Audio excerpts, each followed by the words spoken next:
superficial, but I try to keep it entertaining. And I skipped any biography because I knew that Alex would introduce me. So I wanted to start right away with a picture that I believe illustrates the overall theme of my research. So this picture is showing a process that starts with some type of source of quantum light. And this quantum light flows into a detection scheme. And maybe before that can be used to excite matter, okay? So that the light from this system scattered from all the system goes into the detector. And then we have some detection scheme in which we can make some transformations and basically choose what type of measurements do we do on this light. And also an analysis process, okay, of now using this quantum data to infer some information. So I am speaking a lot about, and I'm going to speak a lot about quantum light. So first of all, I want to establish what I mean by that. So I'm a theoretical quantum optician. So when I think about electromagnetic field, I think in particular a single mode of the electromagnetic field, I basically think of a quantum harmonic oscillator. And there, you can describe the state of your field in phase space, as we do with harmonic oscillators. And a classical state in phase space would be just a point, right? So when you actually look at quantum states, the most classical state there is the coherent state. Okay, so this is, instead of a point, it's a blob with the minimal area that we need to have to fulfill Heisenberg's uncertainty principle. So this would be a classical state, the most classical state there is, a coherent state. So what are quantum states, non-classical states? A very famous example, for instance, are CAT states. So these are superpositions, macroscopic superpositions of different coherent states, which in phase space, if you represent the state, for instance, with a Wigner function, this coherent superposition manifests with this interference pattern. Another type of non-classical state are squeeze states, in which we take this coherent state and squeeze the fluctuations in one direction in phase space at the price of increasing fluctuations in the other direction. So as we will see, this has strong consequences and applications to do sensing and metrology. We can also have, for instance, sub-Poissonian fluctuations in photon number. A coherent state has a Poissonian photon number distribution. So sub-Poissonian states are also examples of non-classical or quantum states. And what do you need to generate all this? Basically, in most cases, you will need a cavity. That means something to store the single mode of the electromagnetic field, and some type of nonlinearity, like some atomic media. And that brings us to the paradigm of cavity QED, in which you study the combination of these two elements, which is basically my field of research. So now I want to motivate a little bit why I am interested in this process, in all this stuff. And I want to motivate it. There are, of course, many applications for quantum technologies, but I want to focus on photonic quantum metrology. And here I am using the word metrology as an umbrella term in a very broad sense. And basically, here I have many examples of what I mean by that I would put under the umbrella term of metrology. I don't know if you can see, but here I have examples like interferometry, spectroscopy, imaging, and so on. And I will go through some examples to show you how in this process different combinations of taking into account the classical or the quantum character of light at different stages of this process can lead to different applications. So the first one, for instance, in interferometry would be just to consider that we have some quantum light arriving into our measurement scheme, and we make some transformations as we can do, for instance, in a Michelson interferometer.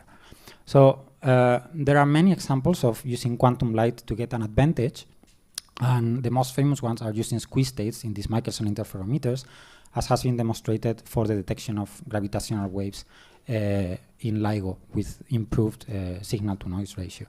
And there are also examples of feeding into these interferometers entangled states, for instance, entangled in a photon number. Another application could be in this scheme, considering that we excite with quantum light matter, and we analyze the classical properties of the light emitted. And this can also have an advantage, for instance, in spectroscopy. One important example is in Raman spectroscopy, in which in this quite recent paper they demonstrated that exciting the system with sub-Poissonian light gave to a better signal-to-noise ratio, and very importantly, this couldn't be compensated by using classical light with a higher intensity, because they were already operating at the highest possible intensity before burning the sample. So this is really an absolute quantum advantage in measuring a property using quantum light. And finally, I want to show an example of imaging. Here I change the order. I'm shining classical light into matter, but I'm analyzing the quantum aspect of the light emitted. You do this by doing measurements, for instance, of correlations, which is basically coincidences between different detectors. And in these examples in quantum imaging, this is fluorescent microscopy. They are inserting fluorophores into tissues, and basically you want to make an image of the fluorophores. And they show that because these fluorophores are emitting single photons, so photons one by one, this has properties in the coincidences, and you can exploit these quantum correlations to get images with much better contrast and much better resolution. And now the experimental setups that we have are really amazing. Even this one is already outdated, because they can have massively multiplexed signals going to arrays of single photon detectors that right now I've seen papers of 500 times 500. So it's really amazing the type of correlation measurements that you can do. Okay, so from the theoretical point of view, all this process, all this stuff lies at the intersection of different fields. One would be, for instance, quantum metrology in continuous monitoring setups, because you have systems that are radiating continuously and you want to infer information from there. This, of course, connects, because we have losses and driving, to the theory of open quantum systems, and because we are studying light-matter interaction to generate quantum light, this connects to quantum optics and cavity QED. So these are the fields in which I mainly work. Okay, so I try to give you a motivation on why I am interested in this overall process. My research has several lines that focus on different parts of this process, having the overall thing in mind all the time. And in this talk, I will focus on 3 lines of research. The first 2 focus on this first part of generating quantum light in cavity QED. I'm going to be talking about squeeze lasers and about implementing quantum optics in the terahertz. And then I will move to the last part of detection and analysis of quantum light, and I will speak a bit about how we can use machine learning to boost quantum parameter estimation. Okay, so let me start with the first topic, which is squeeze lasers. And to do that, I would like to briefly describe theoretically how I understand a laser and squeeze states. So first of all, photons in a laser beam are completely uncorrelated. That means if you detect a single photon from your laser beam, you gain no information whatsoever on what's the probability of detecting a second photon just afterwards. This comes from the theory of quantum optical coherence that established the field of quantum optics and gave Roy Glover a Nobel Prize. Then, as you all know, a laser is extremely monochromatic light. It has a well-defined frequency, and that means that it has very long coherence time, classical coherence. And if you want to visualize it as a state, that would be a coherent state, as I showed you before, which can be understood as a displaced vacuum in phase space. On the other side, we have squeeze states. So photons in squeeze states are correlated. That means that if you detect a photon from a squeeze state, you change the state and you gain information about the probability of detecting a second photon. So this type of of expectation value of products of operators you cannot factorize as you can in the laser. And then they have these modified quadrature fluctuations, as I said before. And the most general squeeze state can be understood as a displaced squeeze vacuum. We can have we can squeeze the fluctuations of vacuum and then displace them. Now, the question of this line of research is whether we can generate light that combines both properties, the spectral purity of lasers and the quantum fluctuation properties of squeeze states. And let me go deeper on this problematic by analyzing how laser light and how squeeze states are produced, because they are very similar in a way. In lasing, you have basically a driven dissipative phase transition. Okay, so you have some critical parameter, and below the critical point, you are like in an off phase in which you have no photons in your cavity. You have vacuum, and as you increase your critical parameter, that could be some type of pumping, you enter in the lasing phase, which is powered by a stimulated emission. Okay, and you develop a coherent state. And the deeper you go into this lasing phase, the narrower your spectrum is, the narrower your line is. Now, how do we produce a squeeze vacuum? Turns out that you also produce it in systems that have a very similar phase transition, okay, like an optical parametric oscillator. You have an off phase in which the cavity is basically in vacuum, but now as you approach the critical point, your state starts being squeezed in phase space, but then you have also an on phase with stimulated emission in which this squeeze state splits into a mixture of two coherent states.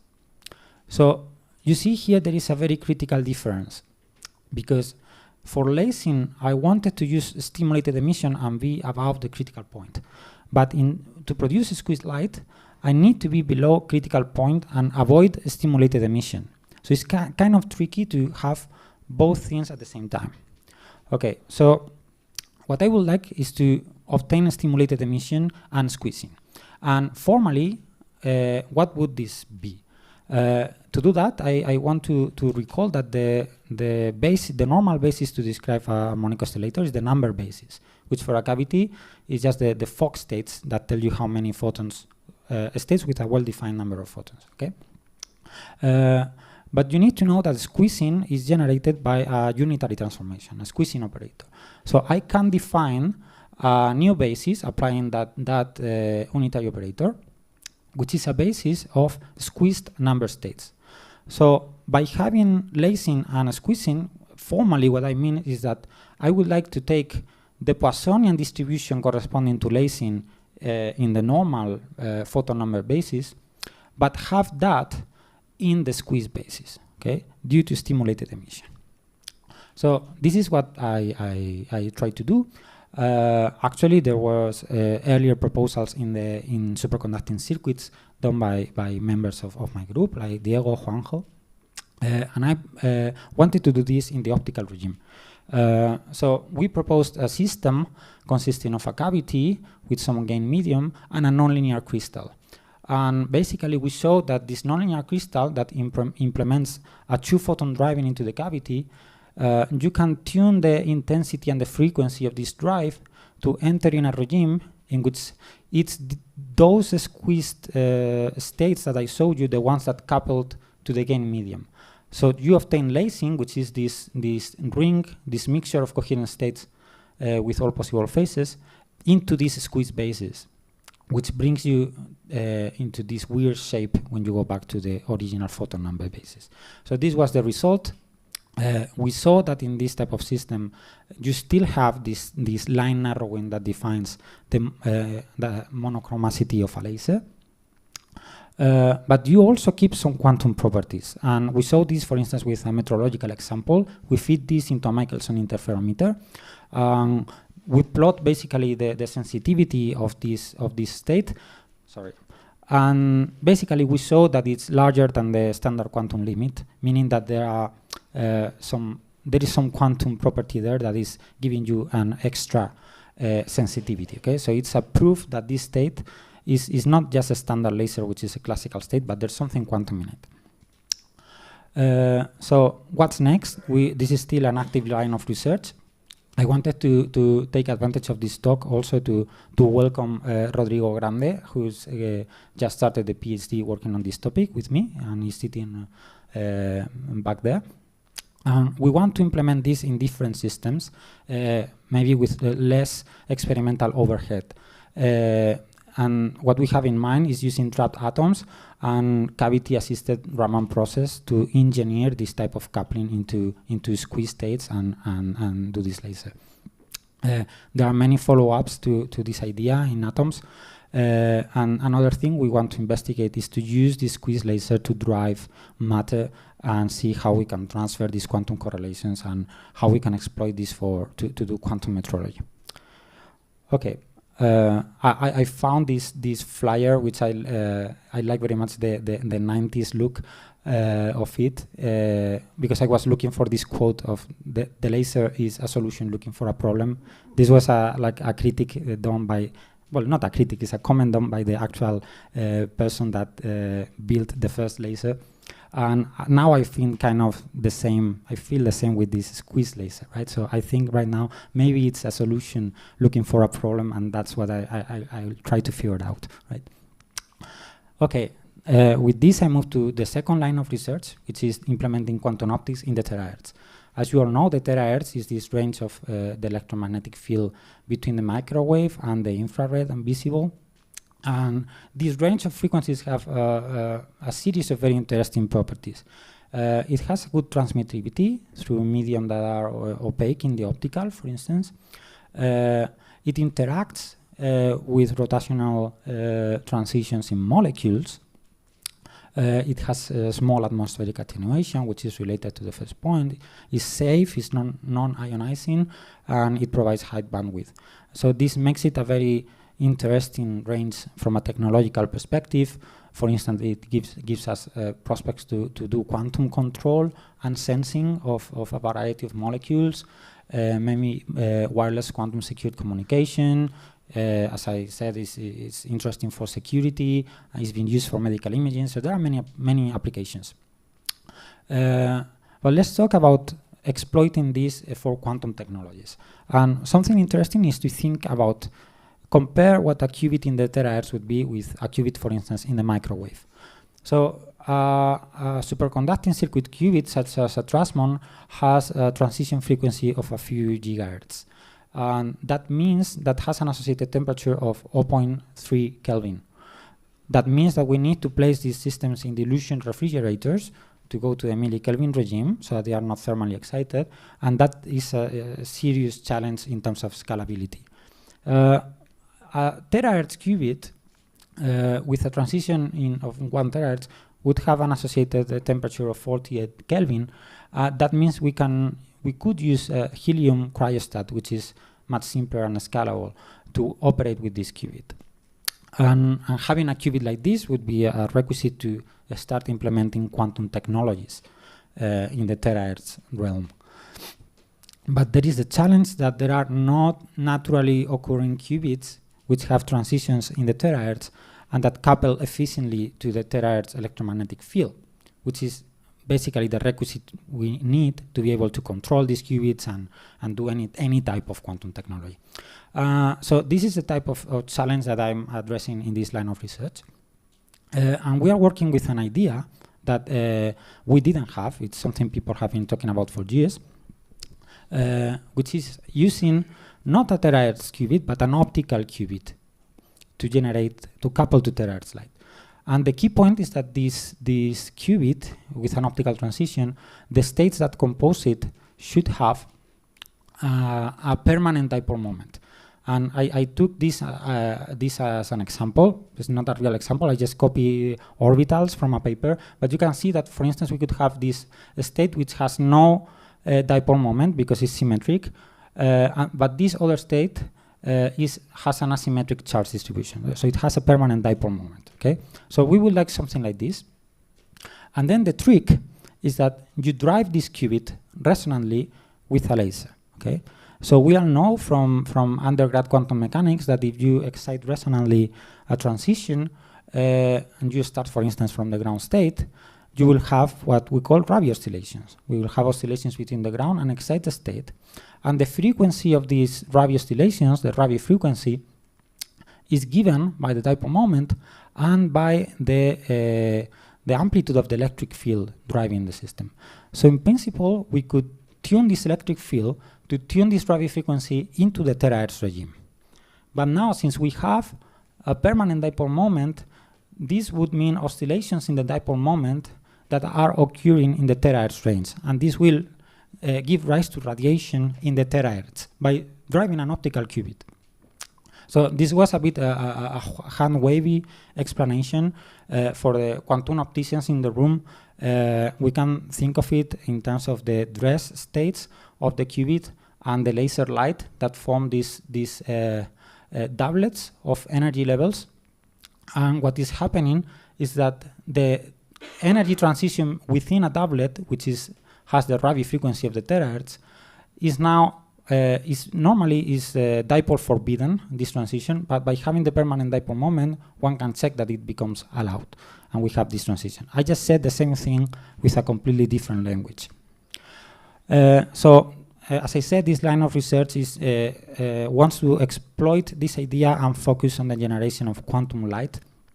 People has exploited this idea, for instance, to do terahertz lasing, and in this work we focus more on the regime of generating single photons, which is a crucial step to implement quantum tech in the terahertz.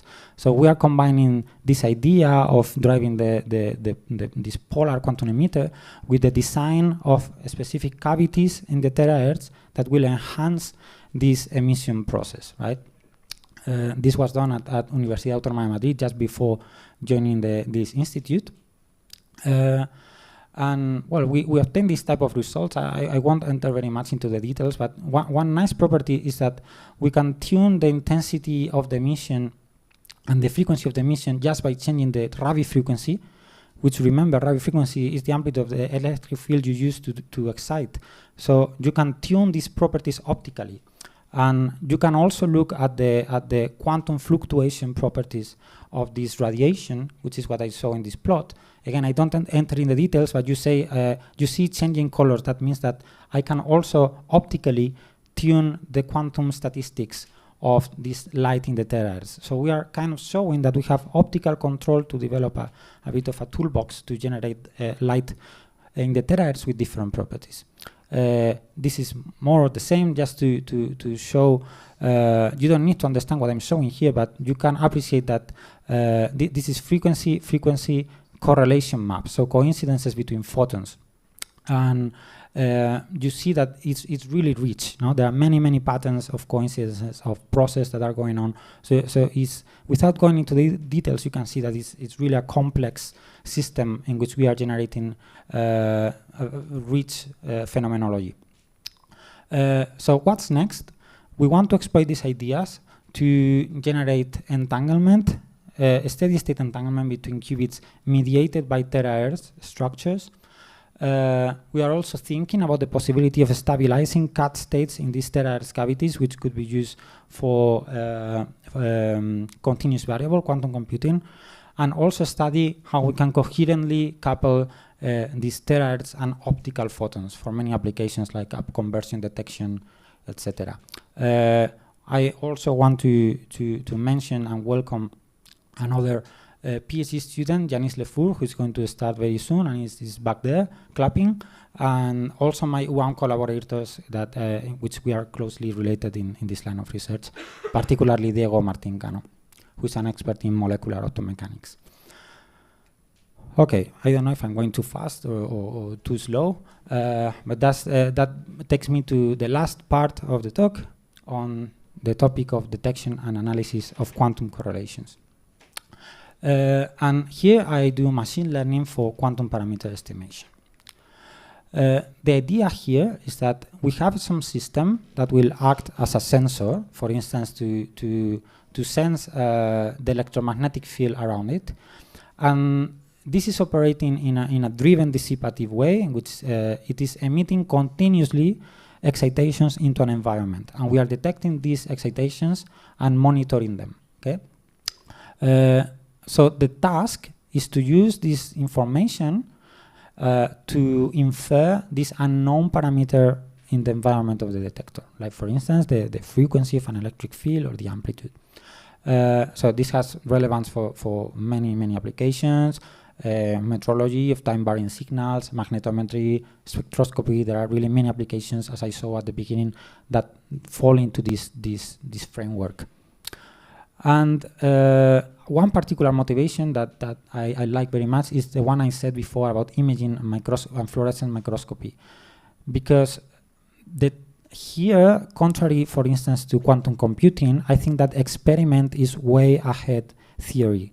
They are able to make experiments that are really difficult to reproduce and to exploit from a theoretical point of view, because thinking of these so many emitters producing such a massively multiplexed signal with quantum correlations, it's really difficult to theoretically extract all the information that there is there to extract. So that's kind of the challenge I want to tackle, and I wanted to assess what is the potential of machine learning tools to boost all this process. So I studied this starting with the simplest system I could think of. This is just a qubit. As I told you, the qubit is embedded in an environment, is driven by an external field with some detuning and inducing some radio frequency, which are the parameters I would like to estimate. And the system is continually emitting single individual photons, because it's a qubit, so it can only emit photons one by one. We detect this signal continuously, and we get clicks anytime that we detect a single photon emitted by this system. So the formal correct approach to infer an unknown parameter to estimate this theta from that data is to use Bayes' theorem. So Bayes' theorem tells us what's the probability of the parameter given the data, and that's given by the probability of the data given the parameter divided by the probability of the data times your prior knowledge about the parameter. So we can in principle just apply this and obtain, for instance, this type of probability distributions in which you see that in time it gives you kind of a Gaussian center around the real value here. So why not just applying this recipe? What you need here is to compute this part, the likelihood of the data, which is something we can do with our theory of open quantum systems.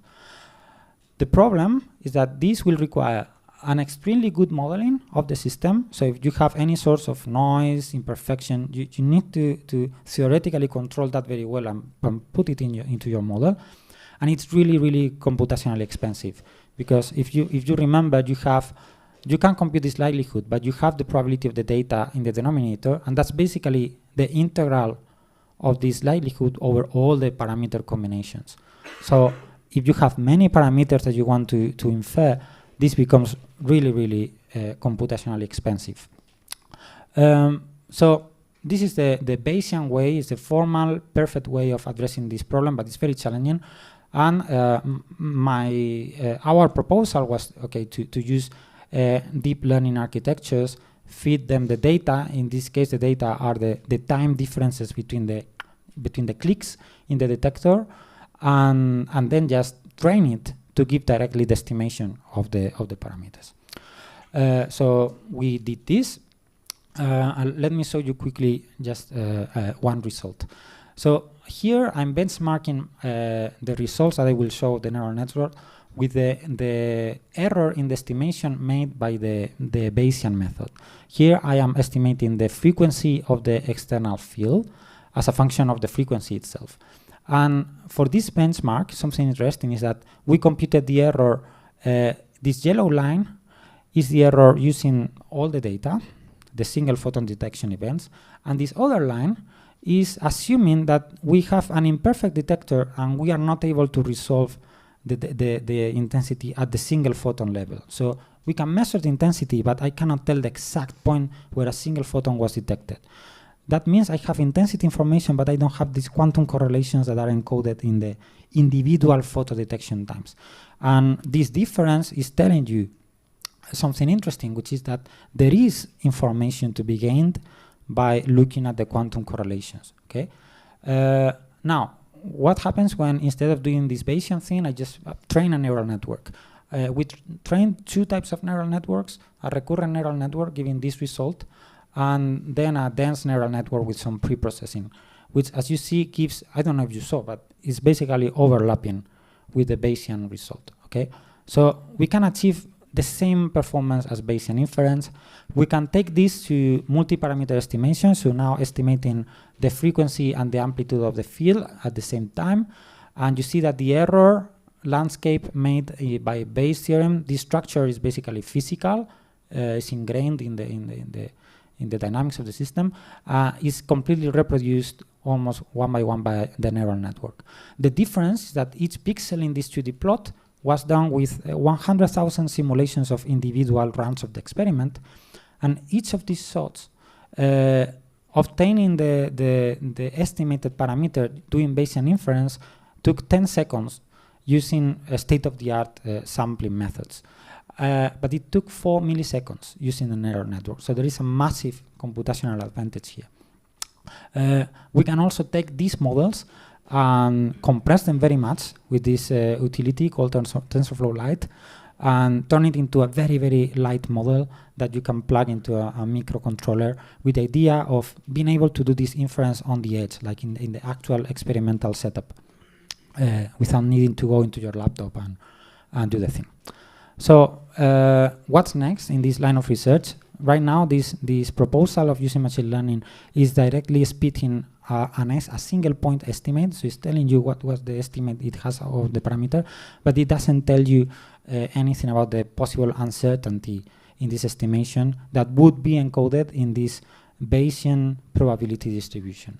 So the next steps for us is to use probabilistic machine learning models like normalizing flows to really obtain all the probability distribution of the parameters. And then we want to go way beyond this very simple model of a single qubit into something more complex, like a quantum imaging setup, in which I have tens of fluorophores, and instead of a single photon counting signal, I may have thousands of photon counting signals, and I want to correlate all of them. It is really a massive, there is massive room to increase the complexity and really apply this in situations in which it's not viable to use Bayesian inference. Okay, so that brings me to the end of the talk. I hope I gave you a bit of a flavor of the type of research I'm interested about. Just to wrap up, I told you that we can design sources of light that combine the coherence of lasers and the quantum correlations of squeeze states. I have told you how we are developing quantum platforms in the terahertz range, exploiting optical polar quantum emitters. And finally, how deep learning can boost applications in quantum parameter estimation. I would like to acknowledge and celebrate that all these lines of research are being funded by Proyecto de Generación de Conocimiento. And thank you all for your attention.